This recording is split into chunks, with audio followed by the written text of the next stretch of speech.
The winter of 1952 was harsh in Aroostook County, Maine.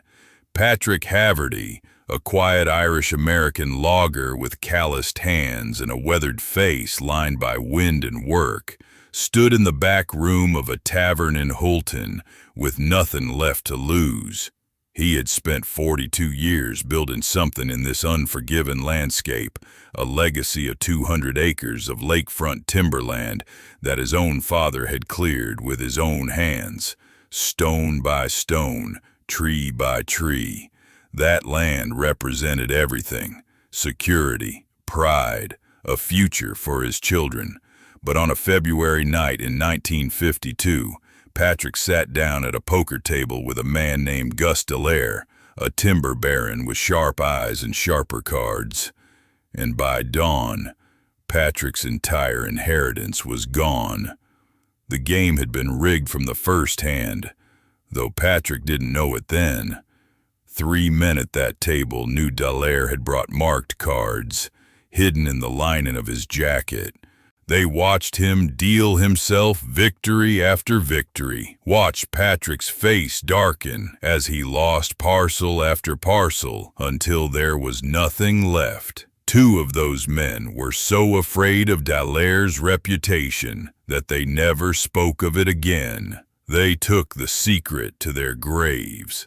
The third man, Patrick's own cousin, eventually confessed the fraud decades later. But by then, it was too late to matter in the way that counted. Patrick died in 1968, broken by shame, his son Seamus inheriting not a vast timberland, but a wound that never healed. Patrick Haverty's face had aged 20 years in a single night. The other loggers in Houlton could see it the next morning when he came into the general store, his eyes hollow, his shoulders sagging as though an invisible weight had been placed across them. He didn't speak about the game for 3 days. When he finally told his wife, Mary, what had happened, she wept not from anger, but from the recognition that their future had been stolen, as surely as if Gus Dallaire had broken into their home and emptied their savings. The 200 acres had been Patrick's birthright and his life's work all at once. They had been meant for Seamus's children, for generations to come. Now they belonged to a man whose only qualification was ruthlessness and a pack of marked playing cards. Patrick tried to pursue legal action. He went to lawyers in Bangor and Portland. He brought affidavits from 2 of the 3 men who had witnessed the rigged dealing. But the lawyers all told him the same thing. Proving a poker game was rigged more than a decade after the fact was nearly impossible. The cards had been discarded. The witnesses were afraid. Gus Dallaire was a respected businessman with political connections. The case would bankrupt Patrick and he still wouldn't win. So Patrick stopped trying. He went back to logging other men's timber, working for wages, watching Dallaire profit from the land that should have been his. The bitterness of it ate at him like rust. Seamus Haverty was born into loss.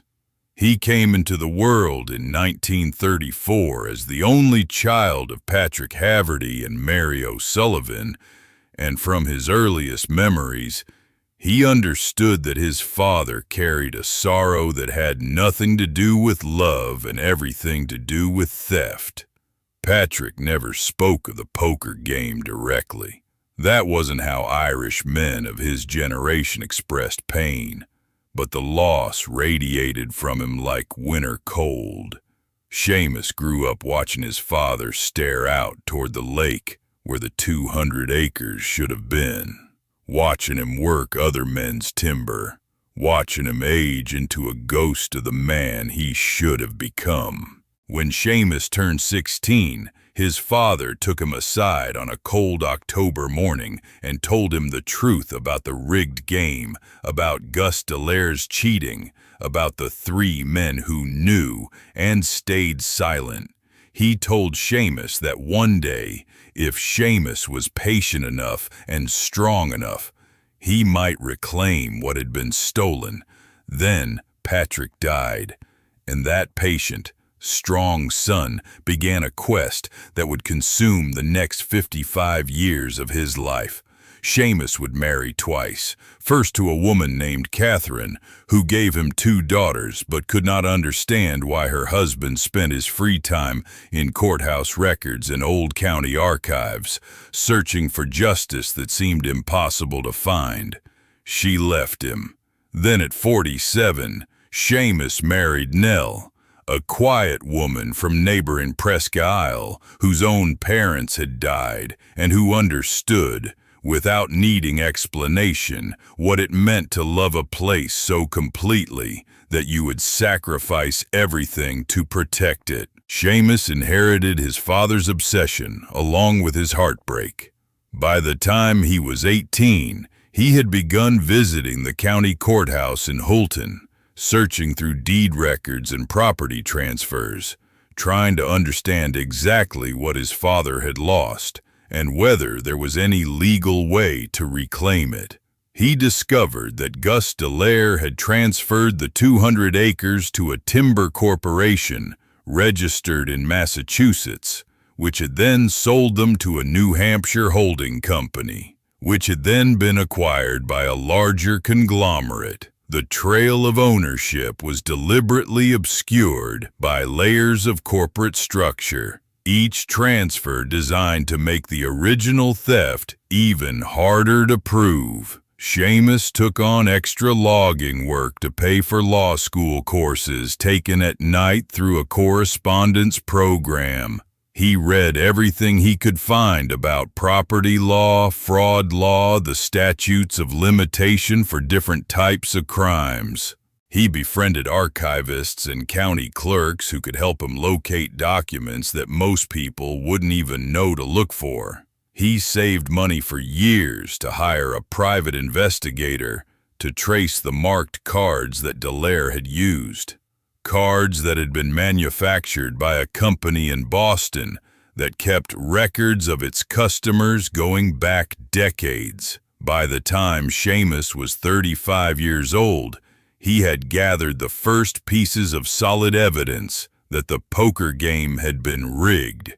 He had affidavits from one of the original witnesses, though the man had to be paid to overcome his fear of Dallaire's reputation. Seamus hired lawyers who specialized in fraud cases, but they all told him the same thing his father had heard. The case was too old, the proof was incomplete, and Dallaire was dead, making any claim against his estate extremely difficult. Seamus's first marriage to Catherine fell apart partly because of this obsession. Catherine wanted a husband who would come home from work and be present with his family, not a man who spent every evening poring over courthouse documents and old newspaper clippings. She wanted a future that wasn't haunted by the past. When she left him, taking their daughters Colleen and Fiona with her, Seamus felt the loss as a consequence of his father's tragedy. His father's wound had infected everything in Seamus's life, and now it had cost him his marriage. Nell Haverty was 73 years old when her husband of 47 years closed his eyes for the last time and didn't open them again. The cancer had taken him slowly, eating at his body for 14 months, turning the man she had loved since she was 26 into something fragile and translucent. She held his hand in the hospital in Caribou on a Tuesday morning in June and watched him slip away. She had been a dairy farmer's wife for nearly half a century. She had milked cows before dawn and after sunset, kept the farm's books, cooked every meal, worn the seasons into her hands and face, asked for nothing but the work itself and the man who worked alongside her. They had never had children of their own, But Seamus had two daughters from his first marriage, Colleen and Fiona, who tolerated Nell with the kind of courtesy that is its own form of coldness. Colleen, in particular, had made it clear that Nell was an outsider, a woman who could never replace their mother, a woman who had only married Seamus for security, though nothing could have been further from the truth. Nell had married Seamus because she loved him, loved the quiet way he moved through the world, loved his patience with her own grief over her parents, loved the land he loved. She had helped him tend it with her own hands. She had listened to his stories about his father, about the poker game, about his lifelong search for justice. She had supported him through decades of dead ends and legal disappointments. And then, suddenly, he was gone. The last months of Seamus's life were marked by a clarity that the doctors said sometimes comes when the body is finally shutting down. He asked Nell to sit with him constantly, to listen while he talked about things he had never fully explained before. He told her about discovering documents in 1985 that proved his father had actually transferred the 200 acres to a trust before the poker game ever happened. The transfer had been filed in the wrong location and buried in county records that no one thought to check. This meant the land had always been protected, always been Seamus's birthright, always been in a trust that he could establish in any name he chose. He had made Nell the beneficiary, setting her up with documents she didn't yet understand she would need. He had been secretly selling timber from a remote parcel of the property for 35 years, money that he deposited into an account in her name. He explained where everything was hidden, how the deed was registered, who to contact for legal help. Nell listened and did not fully understand, but she understood that Seamus was giving her something precious, something he was protecting with the last strength he had. When Seamus finally died, his daughters arrived at the hospital within hours. Colleen came with a lawyer already retained, her eyes red from what might have been crying, but could just as easily have been something else. Fiona came and stood quietly beside her father's body, not speaking. Nell had been Seamus's wife for 4 decades, but she was not mentioned in any will produced in the days after his death. The daughters owned everything: the farmhouse, the dairy operation, the working equipment, the vehicles, the savings accounts. All that was left for Nell was the ice house and the half-acre it sat on, legally separated from the main property decades ago as part of the trust structure that Seamus had established and that Colleen somehow never discovered. Nell received a letter from a lawyer she'd never met, stating simply that she owned the ice house and its surrounding property, which was assessed at approximately $15,000 for insurance purposes, assuming it could even be insured. The letter was impersonal and cold, and when Nell read it, she felt the full weight of her isolation settle onto her shoulders like a winter coat she would never be able to remove. The will that Colleen and Fiona's lawyer produced was dated only 3 months before Seamus's death, drafted by an attorney Nell had never heard of, during a time when Seamus was deeply medicated and often confused by the painkillers he was taking. According to this document, the farmhouse, the dairy operation, all the valuable assets, everything except a half-acre of lakefront land containing a crumbling 1930s ice house, went to Seamus's daughters. Nell received the ice house and nothing else. The farmhouse where she had lived for 47 years, where she had raised vegetables and kept bees, where every room held memories of a life built with someone she loved, was no longer hers. The dairy operation, which Seamus had modernized and expanded throughout their marriage, was no longer hers. She had been left with a structure so old and decayed that it barely qualified as a building. She had been left with sawdust and shadows. Colleen arrived at the lawyer's office dressed in a navy pea coat and cashmere, her blonde highlighted hair blown out perfectly, her smile sharp as broken glass. "Take your ice house, Nell," she said, extending a real estate agent's card. "It's where old things go to rot." Fiona said nothing. She looked away, which was worse than cruelty, because it was acceptance. Colleen's timing had been perfect. She had taken over management of Seamus's care during the final weeks, when he was sedated and confused, when he couldn't remember what day it was, or whether he had already eaten lunch. She had been there when he signed the new will. Nell had seen the nurse's notes in the hospital record, and Colleen had brought the lawyer to his bedside during a moment when the nurses were changing shifts. No one witnessed Seamus's signature except the lawyer and a paralegal, and Nell had learned through town gossip that Colleen had paid the paralegal an unusually large tip at the time. But there was no proof of impropriety, no way to challenge the will that would hold up in court. Seamus was dead, and the law favored documents over suspicions. Colleen had won, and she knew it. She had spent 40 years watching her father obsess over land that seemed to have no value, listening to him talk about justice and corruption and historical wrongs. And she had decided that all of that was irrelevant compared to owning property that could be sold to developers.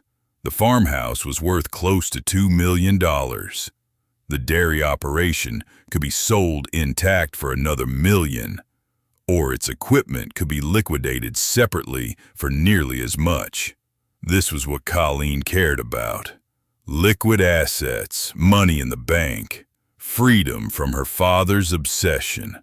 Nell moved into a small rental cabin across the lake from the farmhouse she had loved. The cabin was clean and adequate and utterly wrong in every way that mattered. It was owned by a summer resident from Connecticut who rented it to locals for a reasonable price. The walls were thin. The furniture was generic. There was no history in the place, no evidence that anyone had ever lived there and built a life. Through its windows, she could see the roof of the farmhouse in the distance, could see the land she had walked every morning for 4 decades, could see the ice house, Seamus's ice house, sitting abandoned on the shoreline. The isolation of it struck her like a physical blow. She had spent her entire adult life embedded in community, in work, in purpose. She had understood herself through the lens of her role as a farmer's wife. She had known who she was because she knew what she did every single day. The cows, the books, the cooking, the care. Now she was 73 years old, living on Seamus's Social Security, which barely covered rent and groceries, watching strangers make plans to sell her home to people she would never meet. Colleen had listed the farmhouse with a commercial real estate firm in Bangor within 3 weeks of Seamus's funeral. The realtor's sign was up within 2 more days. The property was marketed to developers with drone photography showing the size of the land, the road frontage, the potential for subdivision. Nell saw the listing online, though she hadn't been planning to look. The photographs of her home, rooms she had painted, windows she had cleaned, gardens she had planted, were presented as generic assets, commodities to be transformed into something profitable. The dairy operation was already being dismantled. Colleen had hired an auction house from Portland to catalog all the equipment. The milking machinery that Seamus had installed piece by piece over decades was photographed and valued and prepared to be scattered to different buyers in a dozen different states. In the town of Holton, people whispered about what had happened. Nell heard the comments at the grocery store, sensed the pity masked as sympathy. Everyone knew that Seamus had been ill when the new will was drawn. Everyone assumed Colleen had pushed for it, though no one said so directly. Nell's few friends brought her casseroles and called her regularly, but she could feel their discomfort. Grief was one thing, betrayal by your dead husband's children was another, and there was nothing anyone could do to help. The box arrived in September. It was delivered by Seamus's lawyer with a formal letter explaining that Seamus had left certain personal items with the firm to be distributed after his death in his own time. As the letter stated, the lawyer seemed embarrassed by the whole arrangement, perhaps sensing that Colleen might try to contest the box's contents if she knew about it. The box was made of dark wood and contained Seamus's personal effects, his reading glasses, his wedding ring, a pocket watch that had belonged to his father, a leather journal filled with dozens of newspaper clippings about land fraud cases, old photographs of the farmhouse and the dock, postcards from trips they had taken together, and a small wooden carving of a lake trout, no more than 3 inches long, perfectly carved from what looked like birch wood. The carving was beautiful, the fins were detailed, the proportions exact, the expression almost alive. Seamus had been gifted at carving, though he rarely had time for it. This trout must have taken him hours to complete. Nell turned it over in her hands, the weight of it warm from having been in the box, and she began to weep simply from holding something her husband's hands had held. That was when she saw it, tiny letters scratched into the bottom of the carving in her husband's handwriting. 3 feet down, Nellie, under the sawdust, under the cold, everything that matters. Nell read the words over and over, her vision blurring with tears. 3 feet down, under the sawdust, under the cold, the ice house. Of course, the ice house. Seamus had been going to the ice house every Saturday morning for more than 4 decades, disappearing for hours, coming back with sawdust on his clothes and a faraway look in his eyes. Nell had assumed he was just pottering around, fixing something, maintaining the structure, out of some nostalgic attachment to a building no longer used for its original purpose. She had never asked what he did there. She had learned long ago that Seamus needed privacy for some of his grieving work, that his quest for justice with his father was something he had to pursue alone, that asking too many questions would only burden him with explaining something he had no need to explain. But now, Seamus was telling her, through a wooden trout and a cryptic message, that everything she needed was waiting for her beneath the sawdust in that abandoned structure. Nell held the carving against her chest and wept for the first time since Seamus's funeral. She cried in the small rental cabin with its anonymous furniture and borrowed curtains, holding the wooden trout like it was made of glass, like it might break if she pressed too hard. She cried for hours, letting decades of quiet support and unspoken love pour out of her, now that she understood what Seamus had been asking of her all along. She understood in that moment that her husband had left her a message, a secret, a final gift, wrapped in cedar and contained in a structure everyone had dismissed as worthless. She didn't know what lay beneath the sawdust in the ice house. She had been inside that structure only once, decades ago, when Seamus had shown it to her in the early years of their marriage and explained its history. It had been used to store ice blocks cut from the lake in the winter, massive sheets of frozen water stacked carefully and insulated with sawdust so they could last through the summer, providing refrigeration before electric ice became common.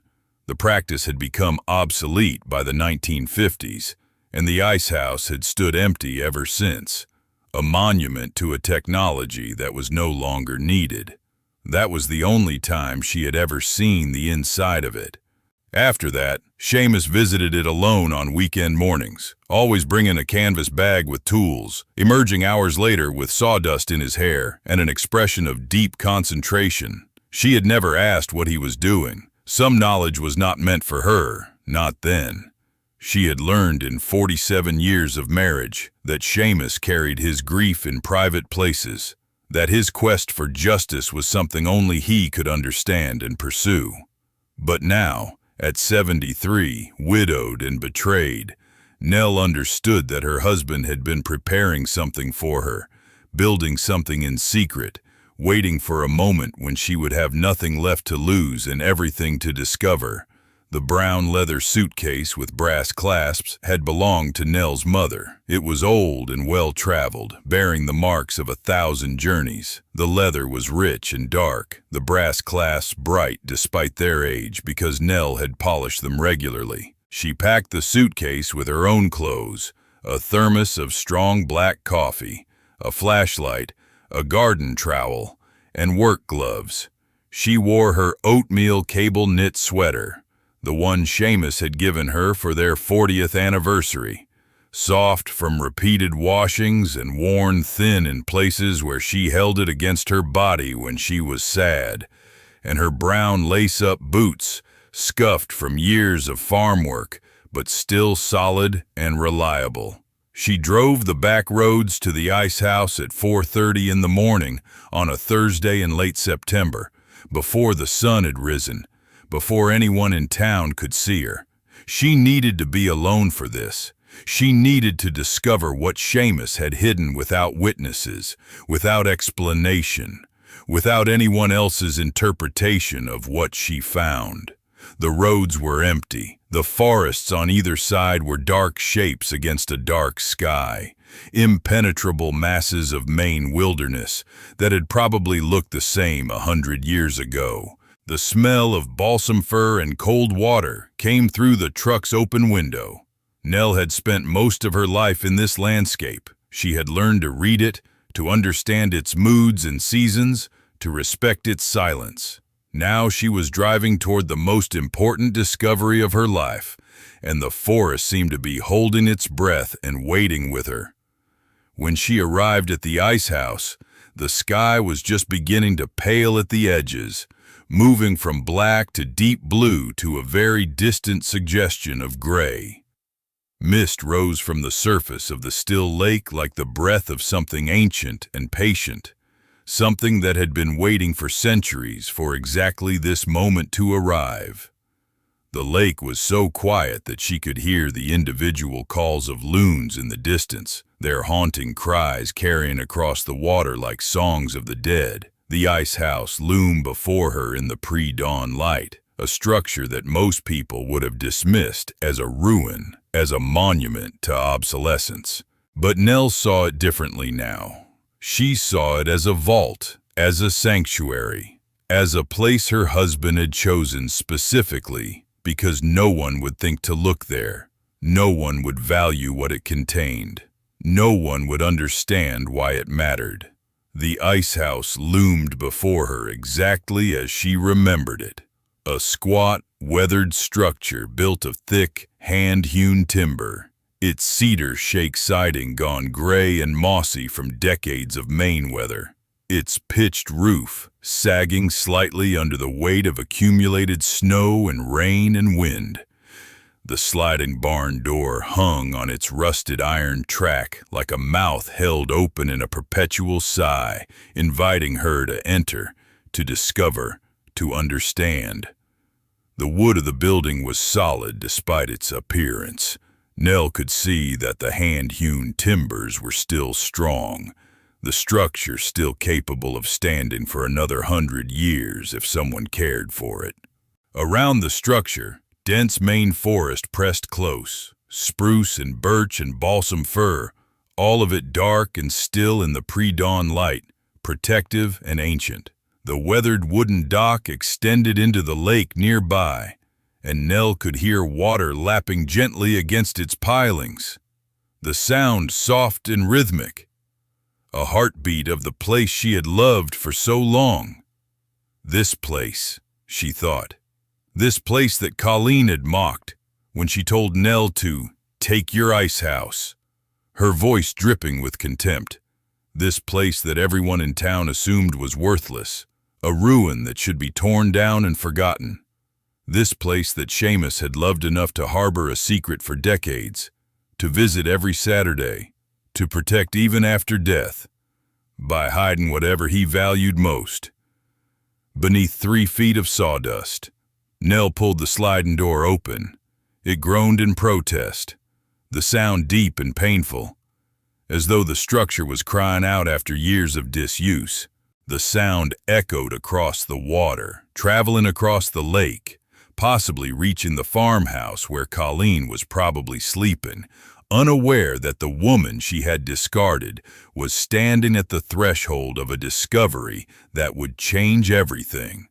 The interior of the ice house was vast and shadowed, a cathedral of wood and time. 3 feet of compacted sawdust covered the entire floor, yellowish-brown, packed down by more than 80 years of settling and compression, turned almost stone-like by the weight of decades. Thick cobwebs hung from the massive timber crossbeams that supported the ceiling, draping like curtains in an abandoned theater. A small rusted hand-cranked hoist was mounted to one of the beams, its rope long rotted away, its purpose forgotten. Soft light filtered through gaps in the siding, illuminating dust motes that hung in the air like suspended moments, like time itself made visible. The place smelled of wood and winter, and the kind of silence that accumulates in spaces that humans have abandoned.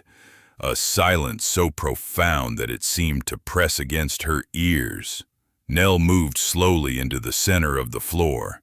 The sawdust compressed beneath her boots, releasing small puffs of dust that floated in the thin light.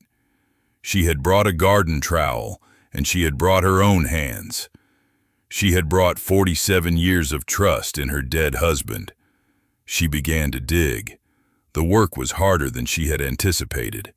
The sawdust was dense, compacted by decades of settling, resistant to her efforts to displace it. Her arms ached within minutes. Her shoulders burned. Her hands grew covered in a fine dust that made her cough, that filled her lungs with the smell of ancient insulation material. Hours passed. She had no watch, but she marked time by the quality of light changing, from pale gray to brightening, from the east as the sun approached the horizon. The mist outside began to dissipate as the day warmed. She did not stop. She dug in a methodical grid pattern, moving backward toward the wall, creating a clear path as she worked. She worked like a woman possessed, driven by equal parts hope and desperation, knowing that her entire future depended on finding what Seamus had hidden. Her hands, which had done hard physical labor every day of her life for nearly 50 years, remembered how to do this work. They knew the motion. They knew the patience required. She was a farm wife. She was a woman who had milked cows in the dark before dawn, who had plucked chickens and preserved vegetables and mended fences in the rain. This digging was just another task that required her body and her will. It was just after 10 in the morning when the trowel struck something hard beneath the sawdust. The sound was different from the soft thud of trowel against compressed sawdust, metal on concrete, a hollow ring that carried in the vast interior space of the ice house like a bell announcing revelation. Nell's heart began to beat faster. She could feel it in her chest, could feel her whole body respond to the reality of what this sound meant. Something was here. Something was real. Something Seamus had left.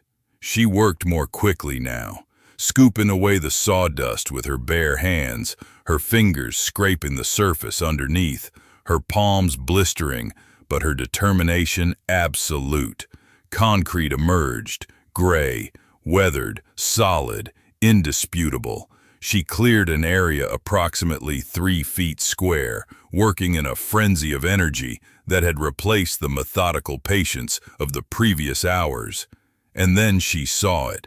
A vault lid set flush into the ice house floor, perfectly sealed with an iron ring pull, covered with a thin layer of dust and mineral deposits from decades of undisturbed rest. Her hands trembled as she brushed away the remaining sawdust. This was real. This was not imagination or hope or desperate searching. This was physical proof that Seamus had planned this, had built this, had hidden this. Seamus had constructed a concrete vault beneath 3 feet of ancient sawdust insulation, had sealed it carefully, had waited for a moment when Nell would be alone and desperate enough to search for whatever he had protected. Pulling the vault open required all of Nell's remaining strength.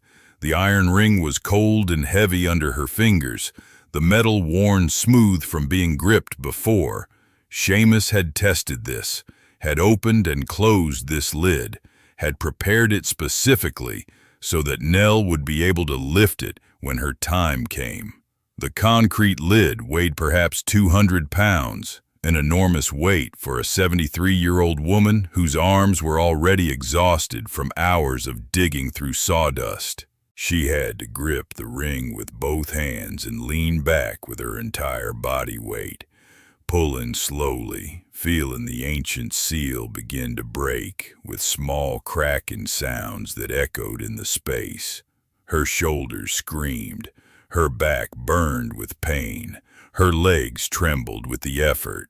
But the lid moved. It lifted slowly, moving upward despite the weight and the years and the resistance of concrete and time, revealing darkness beneath, the smell of oilcloth and age and preservation.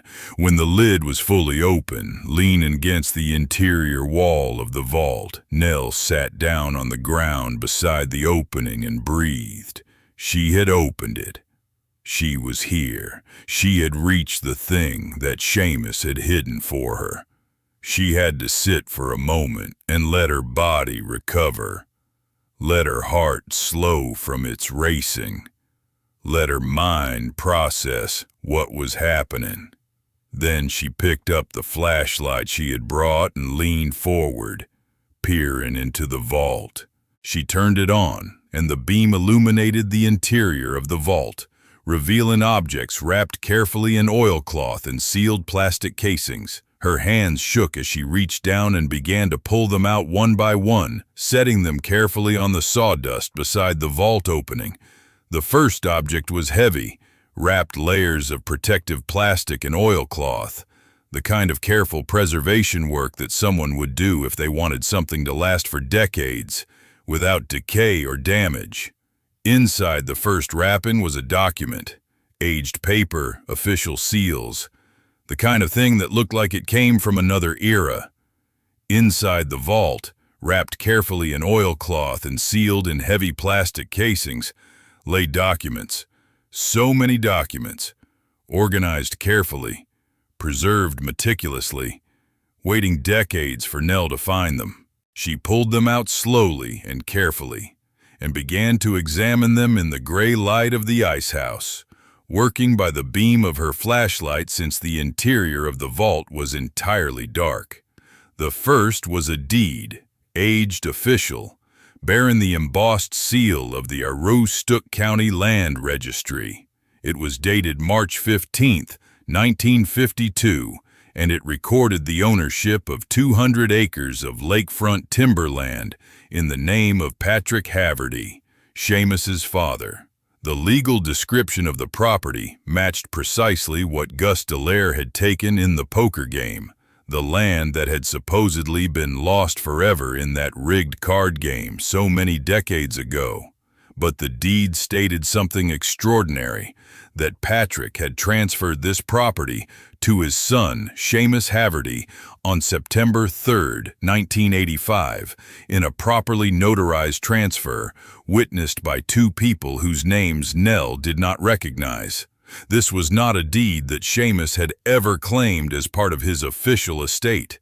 This deed had been transferred into Nell's name through yet another document, a trust deed dated January 15, 1985, 3 months before the transfer to Seamus, that established Seamus Haverty as trustee, but Nell Haverty as the beneficiary, the person who would ultimately own and control the property. Every protection that had been needed had been put in place decades ago. Beneath the deeds lay 3 notarized statements, each sealed with official stamps and bearing signatures witnessed by county officers. Each one was dated 1960, and each one was signed by a different man: Raymond Bouchard, age 72 at the time of writing; Thomas "Tommy" Mahoney, age 68, and William Clare, age 71. All 3 men were now dead. Nell had read their obituaries scattered across the decades in the Holton Pioneer Times, had attended Tommy Mahoney's funeral years ago without knowing what he had done. But in their lifetime, all 3 had been present in the tavern on that February night in 1952 when Gus Dallaire sat down with Patrick Haverty and dealt him hand after hand of marked cards, dealing the land away piece by piece until there was nothing left. Each statement described in careful formal language what the men had witnessed. Dallaire producing the marked deck from inside his jacket, the way he guided the dealing to ensure specific cards fell to specific players, the cold calculation in his eyes as he watched Patrick's face darken hand by hand, saw the realization sink in that he was being cheated but could not prove it. One man, Tommy Mahoney, wrote that he had wanted to tell Patrick the truth immediately, that he had wanted to warn him and protect him, but that Gus Dallaire's reputation for violence made all of us afraid for our own safety. I have carried this shame my entire life. If Patrick's son Seamus finds this statement, I hope it helps to return what was stolen. I die knowing I was a coward.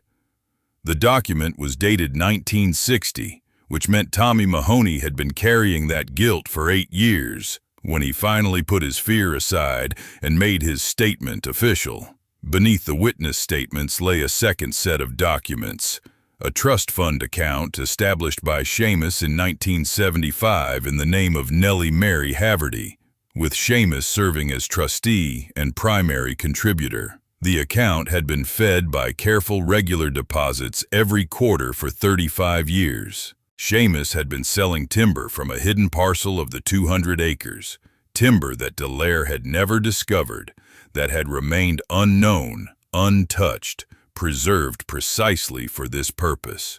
The balance in the account as of June 2023, the month Seamus had died, was $483,240. This money was Nell's. It had always been Nell's. Beneath the financial documents lay a letter. The envelope was addressed in Seamus's handwriting. "For Nellie, when you find this place." Nell's hand shook as she opened it. The letter was written on ruled notebook paper. Seamus's handwriting careful and deliberate, the words chosen with the precision of someone who knows he will only have one chance to say what needs to be said. "Dearest Nell," the letter began, "if you are reading this, then I am gone, and you have found the vault beneath the sawdust. I hope you know how much I love you for not giving up on this place, for not allowing Colleen to convince you that the ice house was nothing but an old man's obsession. It was not an obsession. It was a promise I made to my father. For 55 years I carried his sorrow. For 55 years I gathered evidence of the poker game that took everything from him. I consulted with lawyers. I traced the marked cards to a supplier in Boston. I found the witness statements and paid those men to make them official and sworn. The law would not help me. The poker game happened in 1952, and by the time I had clear evidence of fraud, Gus Dallaire was dead, and his family held the land in their own names. They had invested in timber operations that made them wealthy. They had already cut and sold millions of dollars worth of timber from my father's stolen land. There was no court in Maine that would reverse a 70-year-old property transfer, so I took a different path. I discovered that my father had actually transferred the 200 acres to a trust in 1952, the same year the poker game happened, before the game had ruined him. The transfer document was filed incorrectly, stored in the wrong location, and lost in the county records. I found it. I verified it. This land, Nell, was always ours. The trust made my father the trustee, then me, then I restructured it to make you the beneficiary. The land is yours. The forest that borders the lake you love. The 200 acres of timberland that my father dreamed about and my grandfather cleared. It belongs to you now. I have also been selling timber from the back parcel, the land that no one else knew about, that somehow remained overlooked in all the decades of litigation and confusion. I have been selling it quietly, carefully, in small quantities, always through intermediaries, always making the payments into the trust account. For 35 years, I have done this. The $483,000 in that account is money I am leaving you, money I am giving you, money that you have earned simply by loving this place and loving me. You were never a greedy woman, Nell. You never asked me to explain my weekend trips to the ice house, never pressured me to reclaim what was stolen, never suggested that I pursue endless lawsuits. You simply understood why this mattered.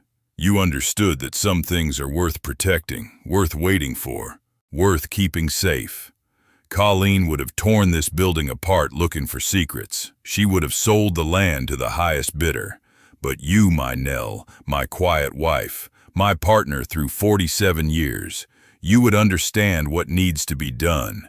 You would know how to honor this land. You would know how to protect it. I trust you with everything that matters. The papers are all in order. The deed is registered. The trust is legal. The witness statements are official. A property attorney named Margaret Knowles in Houlton has copies of everything, and she will help you file the proper paperwork to formally claim the land and the trust fund. Her number is written on the back of her business card. She owes me a favor from years ago, and I have arranged with her to help you at no cost. She is trustworthy.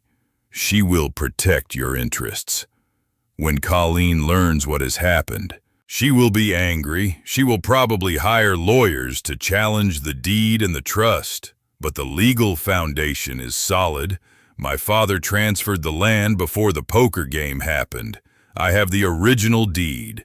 The trust predates my marriage to Catherine, predates my marriage to you, and its beneficiary cannot be changed by my will. The 200 acres are yours. The money is yours. This is not an inheritance. This is justice delayed. This is my father's dream finally realized. This is everything I waited for, everything I gathered evidence for, everything I protected. This is my legacy to you, Nell. Live well, live quietly, live on the land you love.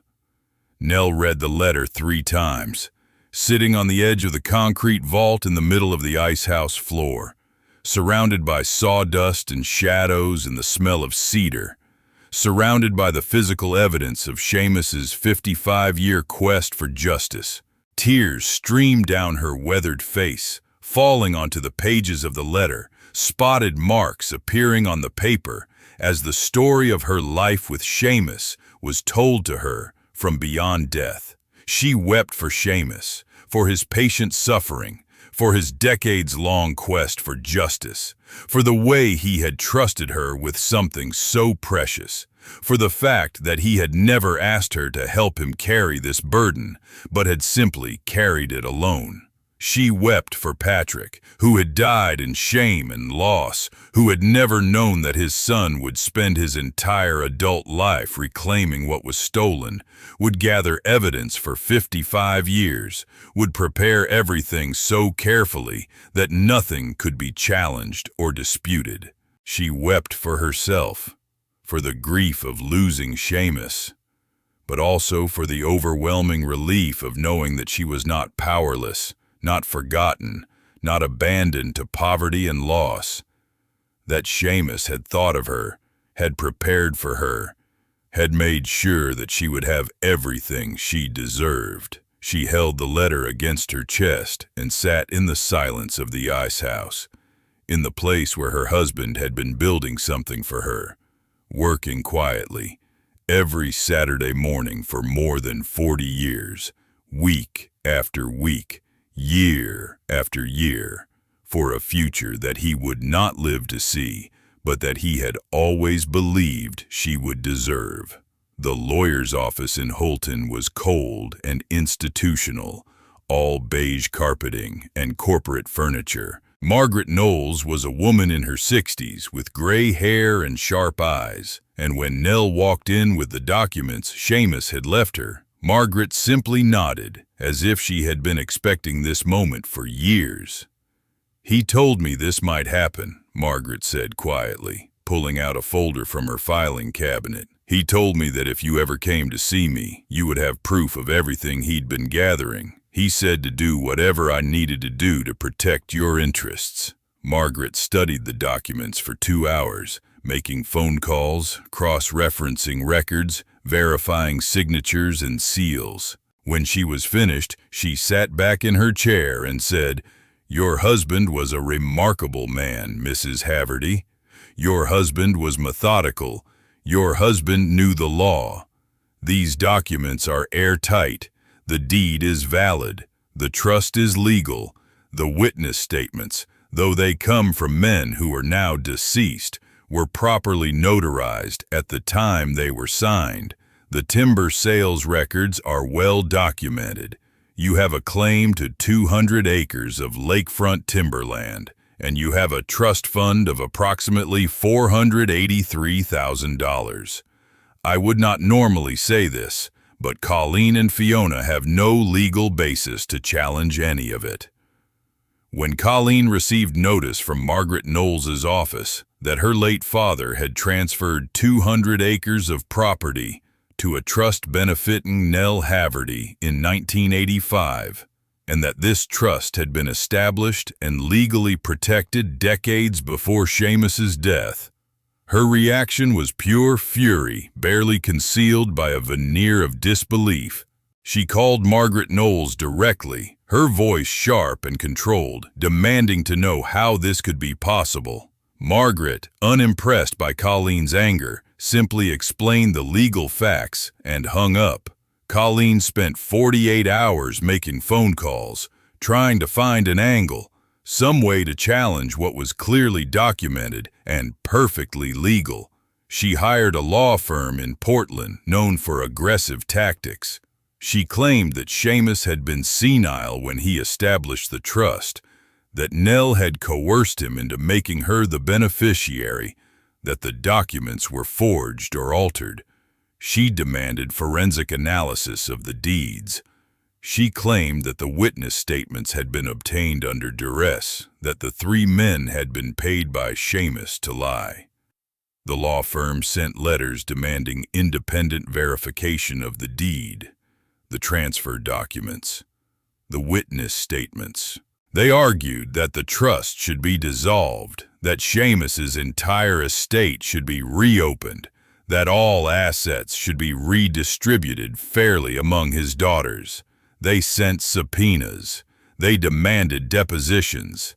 They threatened to file suit against Margaret Knowles herself for aiding and abetting fraud. Margaret Knowles, untroubled by the legal posturing, responded methodically with documents proving that Seamus's father, Patrick, had established the initial transfer in 1952, before anyone even knew that Colleen and Fiona would exist, before Seamus had even met Catherine, before there was any possibility that anyone other than Patrick could have created this structure. She provided evidence that the trust had been legally established in 1975, when Seamus's daughters were already adults and Seamus was in full possession of his mental faculties, was managing a successful dairy operation, was completely capable of making complex financial decisions. She provided certified copies of the notarized witness statements, along with the original records from the county clerk's office, showing the exact date and time of notarization, the names of the notary public, and the witnesses. She provided timber sales records going back 35 years, bank statements showing regular deposits, tax documents filed with the IRS reporting the income from timber sales. She provided psychiatric evaluations of Seamus's mental state from the year before his death, showing a man of complete lucidity and full control of his faculties. She provided Seamus's own handwritten notes explaining his reasoning, documents that predated Colleen's involvement by decades. The case was unwinnable for Colleen, and her lawyers eventually told her so. Gus Delaire's granddaughter tried to challenge the poker fraud claim, arguing that events from 1952 were too old to legally matter, that her grandfather's reputation was beyond rehabilitation anyway since he was long dead, that any action Nell Haverty took regarding the land would be considered harassment. But Margaret Knowles was unmoved. The poker fraud had never been tried in court, she explained to the judge assigned to hear Colleen's motion to suppress the documents. The evidence had been suppressed for 60 years because witnesses had been afraid of Dallaire. The witness statements were now official and sworn. The marked cards used in the game had been traced to a supplier who kept records. There was no statute of limitations on property fraud. The land that Gus Dallaire had taken was land that he had never legally owned, and his heirs had no right to it. The judge agreed. Colleen's legal challenge was dismissed in December of 2023. The 200 acres belonged to Nell Haverty. The trust fund belonged to Nell Haverty. And just like that, at 73 years old, a woman who had spent her entire life with almost nothing suddenly had everything that mattered. But Nell did not sell the timberland to developers. She did not cash out the trust fund and retire to Florida, did not do what Colleen would have done, which was to immediately liquidate everything and extract maximum profit.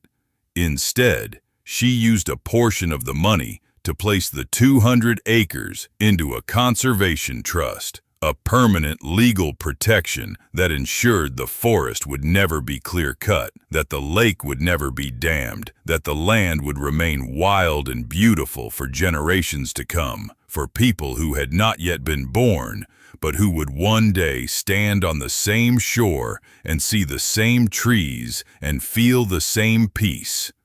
The trust meant that no one, not Nell's heirs, not future developers, not future generations, could ever touch the land in the way that Gus Dallaire had tried to exploit it. It was protected. It was safe. She paid off her rental cabin and made it her own, hired a contractor to fix the roof and update the plumbing, but otherwise left it simple and small and true to itself. She hired carpenters to restore the ice house, preserving its original hand-hewn timber structure while making it safe and weather-tight, removing the rot and the loose boards, but keeping the essential character of the building intact. She created a small workshop inside where she taught wood carving to local children every Saturday morning, the same day Seamus had always visited, teaching them how to carve lake trout, just like Seamus had carved them, just like his father had probably carved them generations ago. She established a scholarship fund for rural Maine students who wanted to study forestry and land management, a way of honoring the land itself, of supporting the next generation in understanding how to care for wild places. She hired a local historian to document the story of Patrick Haverty's stolen land, the rigged poker game, and how justice, though delayed by more than 7 decades, had finally arrived. Fiona visited Nell at the restored ice house one afternoon in spring, driving all the way from Portland where she had moved years ago to escape her sister's dominance. She brought wildflowers, blue forget-me-nots and white bloodroot, the kind that grow in Maine woods. She sat on the dock and looked out at the lake with tears in her eyes, watching the reflections of clouds moving across the water. "I always suspected," Fiona said quietly, her voice steady but sorrowful, "that Colleen pushed Dad to change the will. I always knew something was wrong. I could see it in the way he was acting those final months, the way he would suddenly get lucid and look confused and sad, and then Colleen would arrive and he would zone back out on medication. But I was afraid to say anything. I was afraid of conflict. I was afraid of losing my relationship with her." She paused, gathering her thoughts. "After Mom died, she became the only family Dad had besides you. I didn't want to lose that." She wiped her eyes. "Nell, I think my father loved you more than he ever loved my mother. I think he loved you more than he loved us. I think that's why he left this to you, not out of spite, out of love, out of recognition that you were the only person who truly understood him, who truly accepted his obsession with this land, who would protect it the way he wanted it protected." Nell took Fiona's hand and held it, the younger woman's fingers trembling slightly. They sat in silence, watching the water and the trees and the sky, watching loons dive and emerge, watching the world continue its ancient patterns, and neither of them needed to say anything else, because everything that mattered had already been said, was already understood, was already accepted. Colleen did not visit. Colleen did not call. Colleen did not acknowledge that any of this had happened. She sold her share of the family dairy operation to a corporation that immediately industrialized it. She took her portion of the farmhouse proceeds and invested in commercial real estate in Massachusetts. She built a life that was materially comfortable but emotionally hollow, or so Nell heard from townspeople who kept her updated on such things. Nell did not hate her. She did not celebrate Colleen's disappointment. She simply accepted that some people could not be saved, that some hearts were too closed to let love in, and that Nell's job was not to change Colleen, but to be faithful to what Seamus had entrusted to her. On quiet mornings, Nell would stand on the weathered dock with her coffee, watching the mist rise off the lake, watching the sun emerge from the trees on the far shore, and she would think about Seamus. She would think about how he had spent 55 years gathering evidence, organizing documents, building a secret vault beneath sawdust, planning meticulously for a future he would not see, but that he had absolute faith she would deserve to have. She would think about his patience, the kind of patience that most people simply don't possess, the willingness to work toward a goal that would not be achieved in his lifetime, that might not be achieved at all. She would think about his faith that she would understand the message in the wooden trout, that she would dig through 3 feet of sawdust, that she would recognize the significance of what she found. She would think about his quiet determination to deliver justice across more than 7 decades, his father's loss, his own search, his preparation for her future. She would think about Patrick, who had died believing that his stolen land was lost forever, never knowing that his son would spend his entire adult life reclaiming it, proving that theft could be undone, that patience could outlast corruption, that love could hold what greed tried to take. The wooden trout carving that Seamus had carved, the one bearing his scratched message, 3 feet down, Nellie, now sat on the windowsill of Nell's small cabin, where she saw it every morning when she woke. It was faded and weathered but perfect, and she sometimes picked it up and ran her fingers over the careful detail of the fins, the way Seamus had captured the fish's living expression, the way he had hidden his message in plain sight for decades, waiting for the moment when she would understand. She no longer wore the brown leather suitcase that had belonged to her mother. It sat in the cabin's closet, retired from travel, but she sometimes took it out and held it, remembering how she had packed it on that Thursday morning in September. How she had driven through the dark to the ice house, not knowing what she would find, trusting only that Seamus would not have left her a cryptic message if he didn't believe she was equal to the discovery that awaited her. On the first anniversary of Seamus's death, Nell organized a small gathering at the restored ice house. She invited townspeople who had been kind to her, the women from her book club, the man who fixed her truck, the young people who came to learn wood carving, Fiona and her family. She served coffee and bread she had baked herself, and she told the story of Patrick's stolen land, of Seamus's 55-year quest for justice, of the vault beneath the sawdust. Some people wept. Some people were shocked that Colleen had been so transparent in her greed. Some people were simply grateful that goodness had, in the end, prevailed. No one was cruel about it. No one gloated. It was simply the truth, a story of patience, faith, and the kind of love that works quietly for decades without expecting recognition or reward. Nell did not ring any bells about her victory. She did not call the local news. She did not publish articles or write memoirs. She simply lived. She lived quietly, on the land that Seamus had saved for her, surrounded by the trees and water and the deep Maine silence that they both loved. She lived in the small cabin that had become her home. She worked in the ice house workshop on Saturday mornings, teaching children to carve. She walked the shoreline of the 200 acres that she now owned, touching the bark of trees, listening to the wind in the branches, feeling the presence of everyone who had loved this place before her. She thought of Patrick, who had never known that his land would be saved. She thought of Seamus, who had known it all along.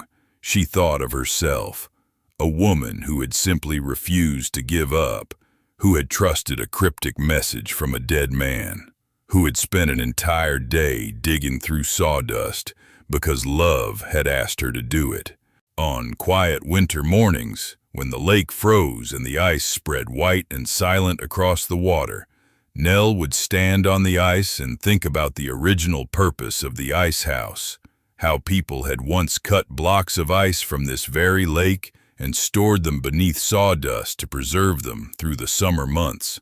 How fragile that enterprise had been, dependent on weather and luck and the strength of human hands. How it had disappeared completely when mechanical refrigeration made it unnecessary. And yet, the ice house remained. Seamus had preserved it. Nell was preserving it now. Long after commercial ice cutting was forgotten, this building would still stand, still hold the memory of the work that people had done, still protect the secrets that mattered most, not secrets of shame or cruelty, but secrets of love, persistence, and the kind of faith that asks you to dig through 3 feet of sawdust because someone you love trusted you to find what lay beneath. In the end, Nell's story was not about revenge or vindication or even justice, though it contained elements of all 3. Nell's story was about refusing to believe that you were powerless, about trusting the people who loved you even after they were gone, about showing up at the place you were meant to be, and doing the work that was set before you, even when no one else believed it was worth doing.